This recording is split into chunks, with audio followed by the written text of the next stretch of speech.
The problem that we confront is on that order of magnitude. It's too big for any one of us, but it is not too big for all of us working together.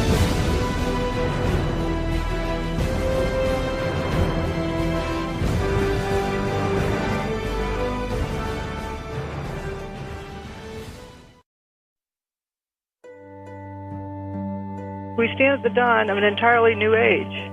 By all evidence, man has in his hands a method of disrupting the molecular basis for matter.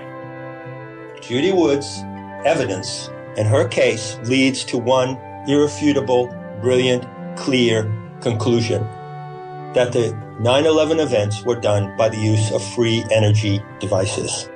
This is the big one. Dr. Judy Wood, what she's got on the table, it's the big one. It is the big one of the last 4,000 years of history. A Copernican moment, or a moment that's equivalent of the church trials of Galileo. What is being shown here is a paradigmatic change of equivalent enormity.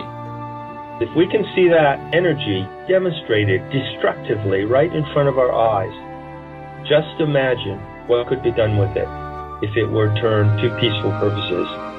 The energy question is fundamental to everything. Once you have free energy, you can have as much clean water as you need, you can build as taller buildings as you need, you can have whatever propulsion systems that you need. If we have free energy, abundant energy for as much as anybody wants, somebody can use 10 times as much as the next person. It doesn't matter. Why fight about anything? There's no reason to even have wars, much less have to annihilate anybody. No need for silly jobs anymore. They wouldn't be necessary. Everybody would have all the heat and cooling and fuel and light and electricity they ever needed free. So society would have this paradigm-shattering shift.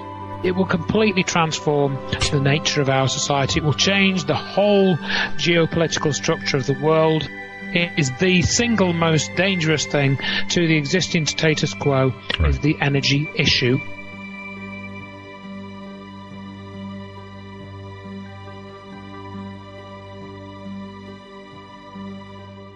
It's my understanding that Nikola Tesla, 100 years ago, knew about this and knew that it could provide free energy to the world. But he also knew it could fall into the wrong hands and be used for evil purposes. So he didn't release it. Some say that all the patents and all the knowledge has disappeared. The risk that Tesla foresaw has been demonstrated. The good news in this, been there, done that. It's already been used for evil purposes. So why not use it for good? The risk is not there anymore. This is the moment for our civilization to claim that technology and find it and bring it out.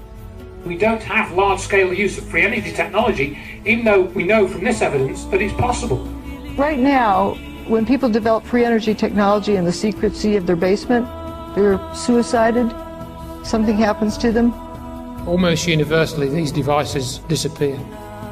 Developing something individually, one by one in your basement, isn't going to go anywhere. A key factor in getting to the solution is 9/11. Before 2001, people believed there was free energy technology available, but didn't have the conclusive evidence. It was always a vague feeling in your mind. Now, all you got to do is look at it. That's it. That's the biggest proof you're ever going to get, that it exists, and it exists on a very big scale. 9/11 proves the existence of free energy technology on this planet. And 9/11 demonstrated that more clearly to more people, if you study the evidence, than anything else. Not many people have heard of Nikola Tesla in the wider scheme of things, but just about everyone in the world has heard of 9/11. So it's very, very dangerous to connect these ideas of 9/11 and the energy issue together and talk about the evidence which connects them. Free energy technology does exist. If that is known wide enough, everyone can develop it out in the open. Stop listening to the physicists and scientists who come out and tell us point blank in an authoritative manner that free energy physics and free energy technology is impossible. Just open your eyes and look. Look at what happened. There's no denying free energy technology exists. Due to 9/11 and due to what you have shown about 9/11, giving proof to the entire world that this energy exists, you've changed the odds of the game. If half the world read my book, you bet everything would change. It would undermine the power structure in all ways. We have been provided by a fuse to blow the 9/11 riddle right open, so that it blows a hole in the human psyche that we can move out of psychosis into a sane way of life. And the fuse is lit and it's burning. And that fuse is the work of Dr. Judy Wood. We can live happily and fruitfully and productively, or we can destroy the planet and die. Every last one of us, along with every living being on this planet. The important thing is for us to realize we have a choice, and to help others realize that choice is ours.